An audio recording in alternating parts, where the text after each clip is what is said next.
Okay, so we're getting to the end here, and this is one of your last written projects for me. This will be how to synthesize.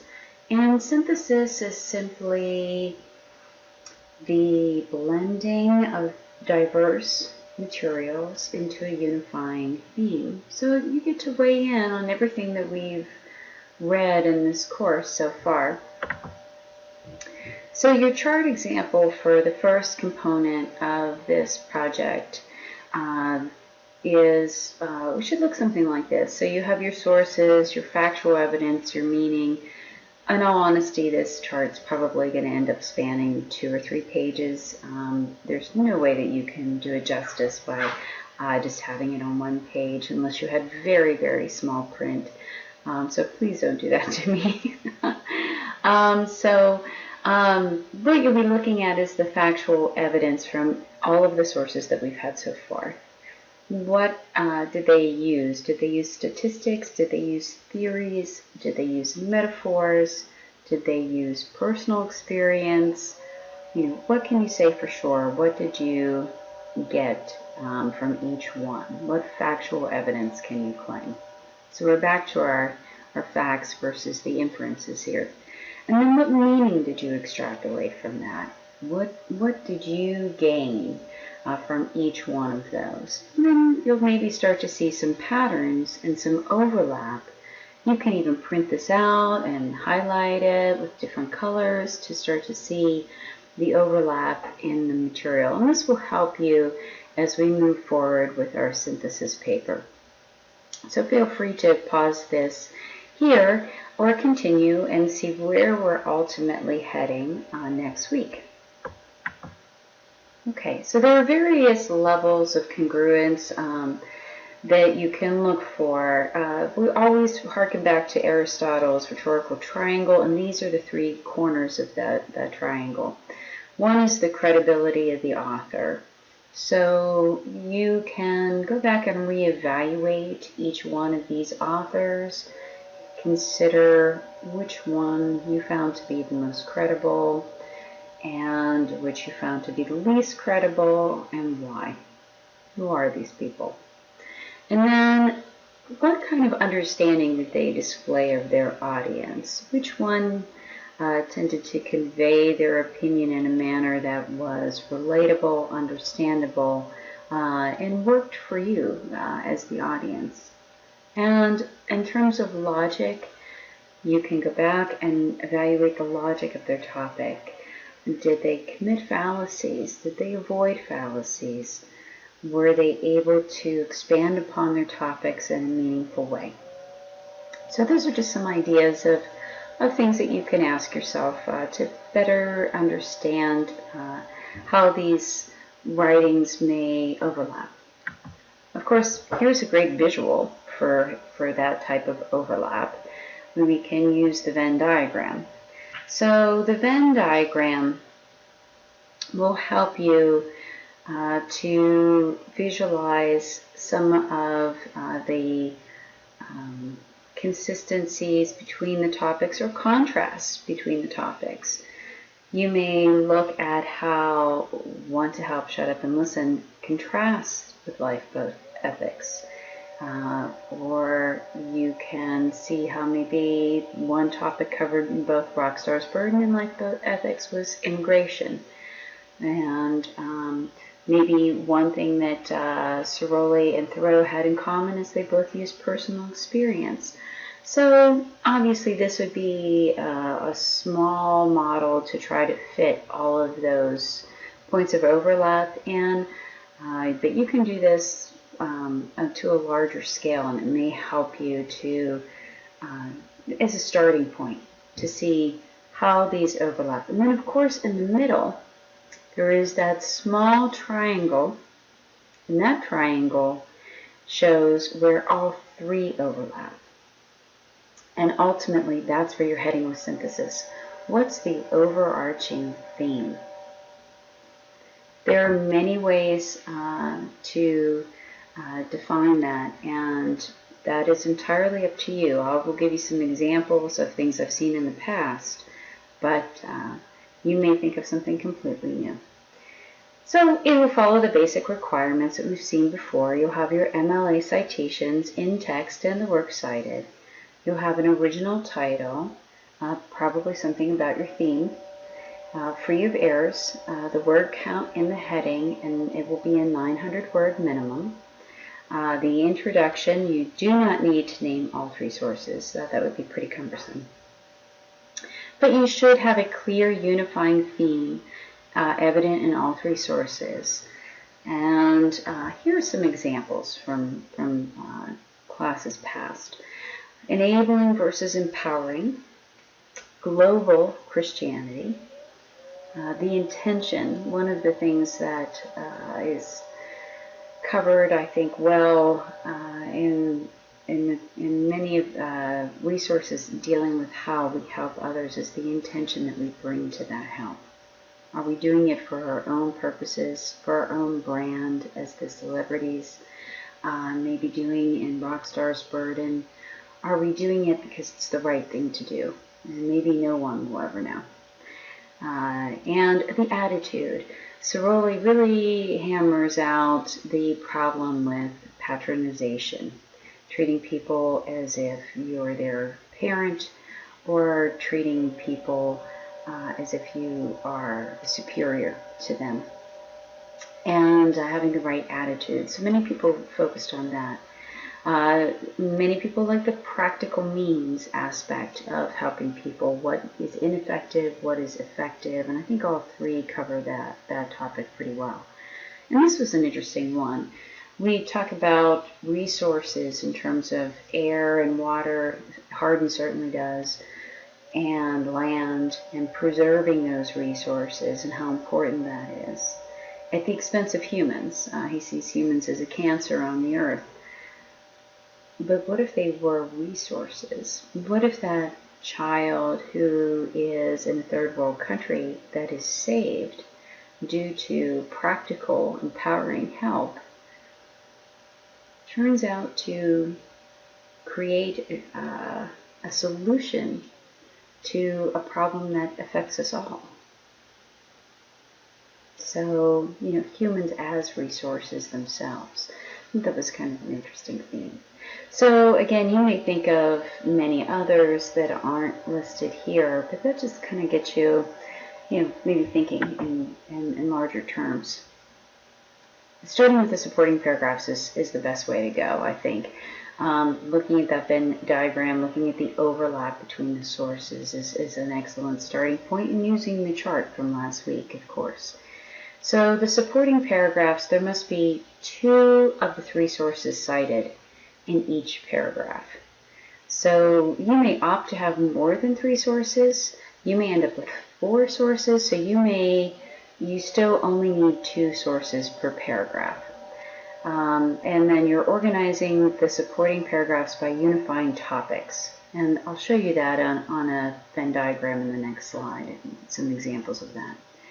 And then you'll use select evidence from those sources to bolster your theme. And you can provide additional information as well. Your personal experience, outside sources, certainly scripture. So here's an example with just the 3 sources. The TED Talk, the Rockstar's Burden, and Lifeboat Ethics. And some overlap maybe between, there's probably many points of overlap here between Ciroli and Thoreau.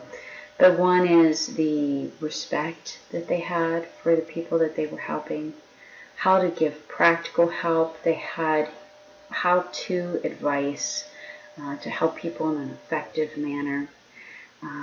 Lifeboat Ethics and Ciroli covered when not to help, some ineffective ways of helping, and when helping can do more harm than good. And then the Rockstar's Burden and Lifeboat Ethics both covered immigration. Now, they were both against immigration to a certain degree, but from different standpoints. So I think that's important to note. Gary Hardin didn't want any immigration at all whatsoever because he wanted to save the land for our children, for posterity. And the Rockstar's Burden, his intention was completely different. He wanted them to stay in their own country for the good of their own country, to improve their own country. So the intentions behind that decision were very different, although the topic was the same. So, that's one way that you start from that and you build up, and then you start to see, okay, how do they all tie together? Here's another example of using another source. So here I have Lifeboat Ethics, Rockstar's Burden, Shut Up and Listen, and maybe a mission trip that you've been on. Maybe you've been overseas. Maybe you have been to third world countries. Maybe you have just been to poverty-stricken areas here in the United States. And so, that's your personal experience can be another source. And maybe you've done some research on immigration in high school and you want to use a source that you're familiar with, or, of course, again, the scripture. So in this case, we have the enabling and the immigration is an overlap between Lifeboat Ethics and the Rockstar's Burden. And, of course, Thoreau talks about the difficulty of sending continuous help and how that creates dependence instead of independence. In Lifeboat Ethics, Garrett Hardin uses the example of the World Food Bank to address this same issue.